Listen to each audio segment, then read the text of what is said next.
त्रिएक परमेश्वर के नाम में सभी बहनों और भाइयों को शालोम। आज की हमारी वीडियो खास है कि क्योंकि आजकल पेंडेमिक के कारण चर्चेस बंद हैं, तो हम लोग जो ऑनलाइन चर्च ले रहे हैं उसमें ये मैंने जो गॉस्पेल प्रीच किया था उसमें से मैं अपना एक छोटा सा प्रचार आज अपनी वीडियो में चढ़ा रहा हूँ।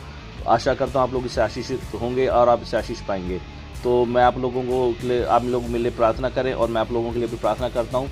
और आप सब उन लोगों के लिए जो इस बीमारी के कारण परमेश्वर में सो गए हैं या जो भी इस बीमारी को झेल रहे हैं या फेस कर रहे हैं, प्रभु उन सबको चंगाई दे। और पिता परमेश्वर से प्रार्थना करें कि ऐसे बुरे हालात में उन लोगों के लिए भी खास तौर से प्रार्थना में उन लोगों को याद रखें।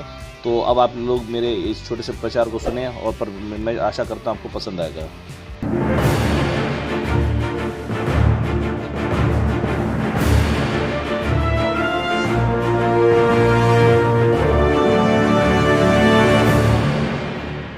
आजकल हम लोग ये देख रहे हैं हमारे चारों तरफ ये पेंडेमिक फैला हुआ है और चारों तरफ क्या है, लोगों के घर में बीमारी है, लोगों के यहाँ मौत हो रही है, बहुत कुछ हमारे जीवन के अंदर बहुत कुछ हमारे आसपास पड़ोस में हो रहा है। यात्रों में भी और आस पड़ोस के लोगों में भी बहुत कुछ ऐसी घटनाएं घट रही हैं जिससे क्या होता है कि एक भय का माहौल खड़ा हो गया चारों तरफ। लोग बाग घबरा रहे हैं कि भैया हमें ऑक्सीजन नहीं मिल रही है, लोग बाग घबरा रहे हैं कि भैया इलाज नहीं मिल रहा है, बहुत सारी चीज़ें हमारे चारों तरफ हो रही है। पर इसके बीच में जैसे कहते हैं ना, रेगिस्तान में एक बूंद की तरह एक वचन हमारे को आके मिलता है। कृपया निकाले मेरे साथ भजन संहिता 91 का 7। तेरे निकट 1000 और तेरी दाहिनी ओर 1000 गिरेंगे, परंतु वह तेरे पास न आएगा। वचन कहता है तेरी निकट 1000 और तेरी दाहिनी ओर 10,000 गिरेंगे, परंतु वो तेरे पास ना आएगा।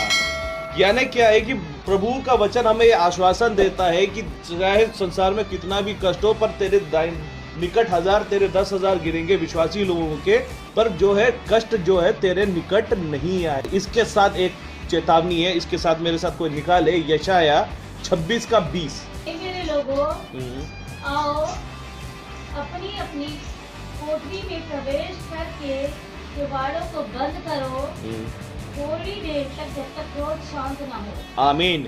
वचन कहता है मेरे लोगों, अपनी अपनी कोठरी के किवाड़ों को बंद करो जब तक क्रोध शांत ना हो। आपको ऐसा महसूस नहीं हो रहा कि लॉकडाउन के बारे में वचन कह रहा है?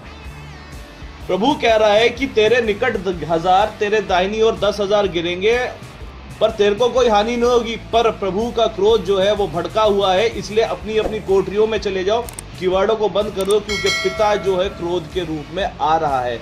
वचन हमें बताता है कि बहुत सारे आपदाएं आएंगी, महामारियां आएंगी, जंगें होंगी, और ये हम अपने चारों तरफ देख रहे हो। तो ये सब कुछ क्या है, हमारे लिए चिन्ह है कि प्रभु की आमद बहुत नजदीक है और हम लोग को क्या करना है, अपने आप को तैयार करना है। अब सवाल इस बात का है कि क्या हम लोग तैयार हैं या हम लोग इन लोगों में से एक है जो मैं आगे आपको आके बताने वाला हूं। मेरे साथ कोई निकाले मत्ती 19 16 से 22। तब मनुष्य यीशु के पास आया और उससे कहा, एक मनुष्य यीशु के पास आया और उससे कहा, हे गुरु, मैं कौन सा भला काम करूं कि अनंत जीवन पाऊं? उसने उससे कहा, तुम मुझसे भलाई के विषय में क्यों पूछता है? भला तो एक ही है, पर यदि तू जीवन में प्रवेश करना चाहता है तो आज्ञाओं को माना कर। और उसने कहा, कौन सी आज्ञा? यीशु ने कहा, ये कि हत्या न करना, व्यभिचार न करना, चोरी न करना, झूठी गवाही न देना, अपने पिता और अपनी माता का आदर करना और अपने पड़ोसी से अपने समान प्रेम रखना। उस जवान ने उससे कहा, इन सबको तो मैंने माना है, अब मुझसे अगर हम इसी आयत को मरकुस 10 के 21 में पढ़ेंगे, जब यीशु मसीह ने सुना कि ये जवान मेरे पास आता है और ये कहता है कि प्रभु इसे तो मैं बचपन से मानता आ रहा हूँ, तो प्रभु को उससे एक आस लगी, उसको बड़े प्रेम से उसने देखा कि देखो एक विश्वासी, एक अच्छा बच्चा, एक अच्छा व्यक्ति मेरे पास आया है कि जो कहता है कि प्रभु मैं तेरी सारी आज्ञाओं को मानता हूँ। अब प्रभु ने उसके सामने एक और चीज रखी। अब आगे पढ़े, 10 का 21 आगे पढ़े। हाँ 10 का 21 नहीं, आगे पढ़ो जो मत्ती से था। यीशु ने उससे कहा, यदि तू उसे धोना चाहता है तो जा अपना माल बेचकर कंगालों को दे और तुझे स्वर्ग में धन मिलेगा। आमीन। और आकर मेरे पीछे बोल। आमीन। हाँ आगे।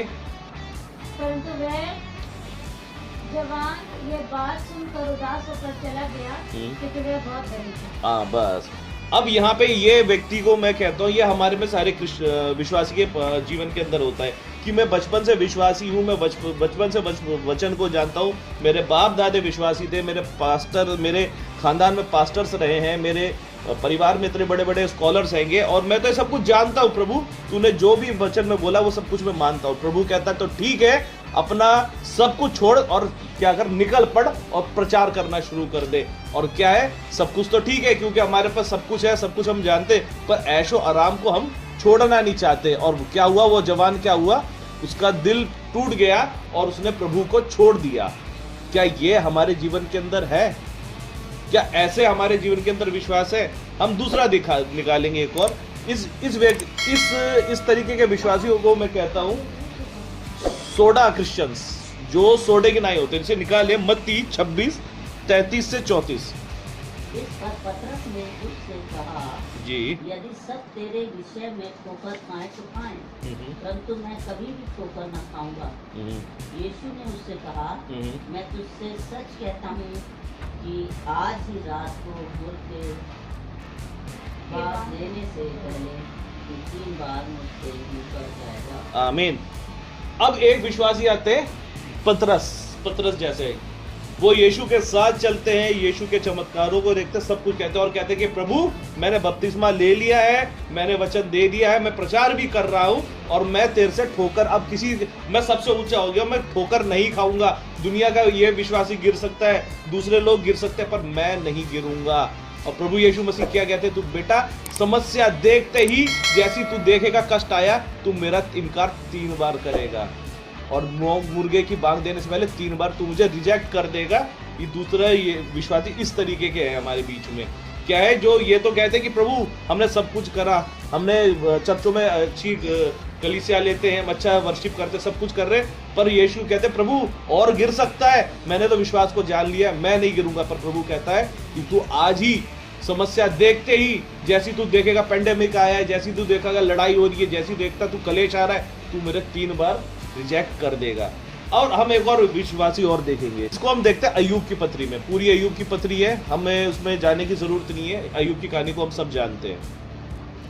शैतान आता है परमेश्वर के पास में और परमेश्वर से कहता है कि प्रभु ये जो अय्यूब नाम का व्यक्ति है, ये तू से सब कुछ दे रहा, तूने से धन दिया, जायदाद दी, बीबी बच्चे दिए और इतना सब कुछ दिया, इसलिए वो तेरी आराधना करता है, तेरा भय मानता है, तेरी रिस्पेक्ट करता है, सीधी सी बात है, तेरी रिस्पेक्ट करता है। पर परमेश्वर कहता है कि ठीक है, तू जा उसको छू, और बाकी हमें कहानी पता है, उसकी बीवी बच्चे सब कुछ चले गए। पर प्रभु अय्यूब के मुंह से सिर्फ एक शब्द निकलता था, उसने दिया, उसने लिया, उसकी महिमा हो। एक ये विश्वासी है। अब हमारे को यह डिसाइड करना है कि हम कौन सी स्टेज में हैं। क्या हम पहले वाले में से हैं, क्या कहते हैं कि हम बचपन से हैं, मेरे खानदान में खानदानी क्रिश्चियन है, खानदानी विश्वासी है, या हम उनमें से हैं जो ये कहते हैं कि प्रभु हम तेरे लिए जान तक दे देंगे पर समस्या आती भाग जाते हैं, या हम उनमें से हैं जिसके ऊपर समस्या आई, उसके बीवी बच्चे खत्म हो गए, उसकी धन संपत्ति खत्म हो गई, उसको कोढ़ हो गया, दुनिया जान की बीमारी होगी और वो प्राण देने तक विश्वासी रहा। और जब प्रभु ने उसको देखा, उसने सब कुछ, जिसमें से उसकी छुड़ौती भी करी और दुगनी आशीषों को भी दिया। वचन हमें क्या बताता है कि देखो परमेश्वर क्रोध में है, बाहर निकल गया है, अपने किवाड़ों को बंद करो और अपने आप को एक बार जांच लो। आइए हम थोड़ा सा और वचन में आगे बढ़ेंगे, थोड़ी सीरियस चीजों को गौर करेंगे। मेरे साथ कोई निकाले 1 कुरिन्थियों 3:10 से 15। परमेश्वर ने उस अनुग्रह के अनुसार जो मुझे दिया गया, मैंने बुद्धिमान राजमिस्त्री के समान नींव डाली और दूसरा उस पर रद्दा रखता है, परंतु हर एक मनुष्य चौकस रहे कि वे उस पर कैसा रद्दा रखता है। हाँ, हर एक मनुष्य चौकस रहे कि वो उस पर कैसा रद्दा रखता है। हर एक मनुष्य इस बात का ध्यान रखे कि प्रभु यीशु मसीह के सामने वो क्या लेके जा रहा है। आगे पढ़ो। क्योंकि उस नींव को छोड़ जो पड़ी है और वे यीशु मसीह है, कोई दूसरी नींव नहीं डाल। बिल्कुल, कि यीशु मसीह के अलावा कोई और है नहीं जो आपको जांचेगा। इसलिए कि ये तो हमारे को दिमाग से निकाल देना कि हाँ कोई ऑप्शन भी है, यीशु मसीह के अलावा कोई और नहीं है। आगे पढ़ो। यदि कोई उस नींव पर सोने या चांदी बहुमूल्य पत्थर या काठ का घास या फूस का रखा रखे, तो हर एक का काम प्रकट हो जाएगा। बिल्कुल। अगर जैसे हम हैं, अगर काम सोने के जैसे हैं या चांदी के जैसे हैं या लकड़ी के जैसे हैं या भूसी के जैसे हैं या कहना चाहिए और किसी चीज के जैसे हैं, हर एक, अगर मैं यीशु मसीह के सामने अपने कर्मों को लेके जाऊंगा, हर एक होता ना कि हमने इतने अच्छे काम करे, परमेश्वर के सामने प्रकट कर देंगे। और वचन हमें कहता है कि सबके कर्म मेरे सामने फटे चिथड़ों के समान है। आगे पढ़ो, क्या होगा?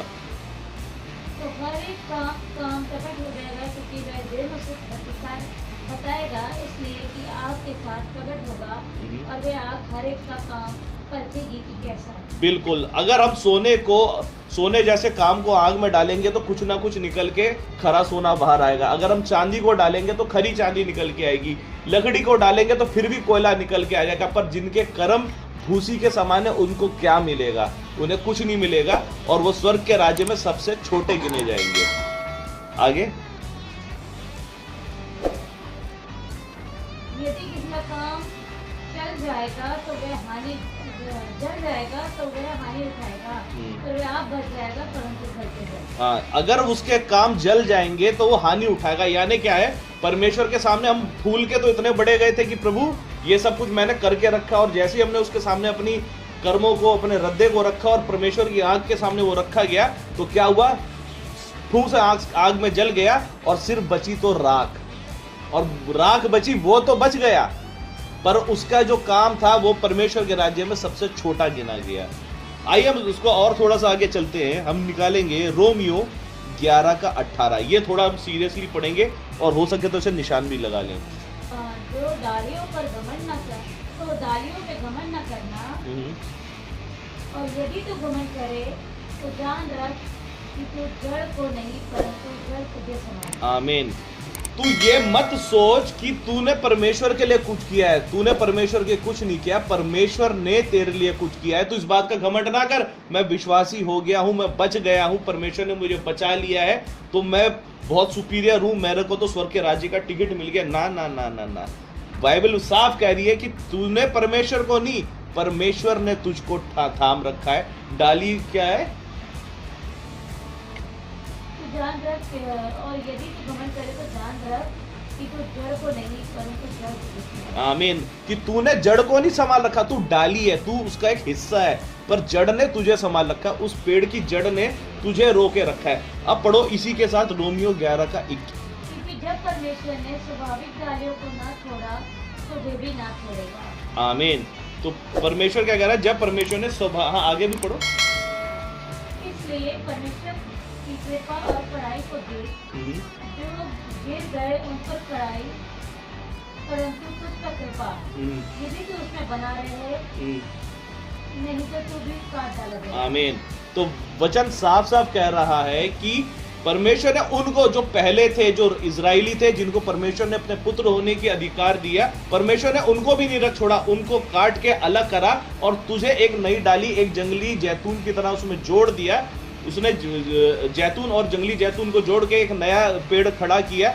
अगर तू ये सोच बैठा है कि उनको तो हटा दिया, या जो लोग विश्वास में टिके नहीं थे उनको तो वो तो चले गए, मैं विश्वासी हूं, मैं तो स्वर्ग का टिकट हूं और मेरे कर्म वैसे नहीं है जो परमेश्वर की आंख के सामने टिक सके, तो निश्चय मान परमेश्वर भी तुझे काट के डाल देगा, तुझे हटा देगा अपने सामने से। इस बात का घमंड ना कर कि तूने परमेश्वर को थाम रखा है, घमंड इस बात पे कर कि परमेश्वर ने तुझे थाम रखा है। और आखिरी में मैं ये वचन आप लोग को कहना चाहता हूं, कोई निकाल दे मत्ती 26 का 41। रहो और प्रार्थना करते रहो कि तुम परीक्षा में ना पड़ो। आमीन। वचन क्या कहता है? यीशु मसीह ने खुद अपने मुंह से कहा, इसलिए जागते रहो, प्रार्थना करते रहो ताकि तुम परीक्षा में ना पड़ो। मैं इन सारे वचनों को अगर एक बार सीरीज में लगा दूं तो मेरे को ये समझ में आता है कि तेरे दाहिनी ओर 1000 और तेरे बाईं ओर 10,000 गिरेंगे पर तेरे को कोई हानि नहीं होगी। पर यशाया के अनुसार अपने कोठरियों में चले जाओ, किवाड़ों को बंद कर लो क्योंकि परमेश्वर का क्रोध भड़क गया है। मती के अनुसार, मती 19:16 से 22 के अनुसार ऐसे विश्वासी ना बनो जो जन्म से तो विश्वासी हैं पर परमेश्वर के सामने आके बड़ी बड़ी बातें तो करते और उसके बाद जब परमेश्वर कहता चल निकल प्रचार करने को उभारा तो पीछे हट जाते हैं। ना ही उन सोडा विश्वासियों की तरह बनो कि प्रभु सारी दुनिया गिर जाएगी, मैं नहीं गिरूंगा, और जैसी समस्या है कि प्रभु मैं तुझे नहीं जानता, मैं यीशु को नहीं जानता।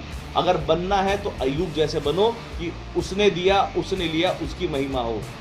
ठीक है, अगर हम इन सब चीजों को ध्यान से पढ़ते हैं, और साथ ही अगर हम रोमियो की पत्री पे भी गौर करें, सॉरी कुरिन्थियों पे, तो वहां पे भी साफ साफ लिखा, सबने अपना अपना रद्दा यीशु मसीह के सामने अपने सारी चीजों को लेके, जो भी हमने इस संसार में परमेश्वर के लिए खोला है, लेके प्रभु के सामने जाएंगे। और अगर प्रभु के सामने वो चीज नहीं टिकी तो वो राख हो जाएगी। हम बस तो जाएंगे पर आदर नहीं पाएंगे।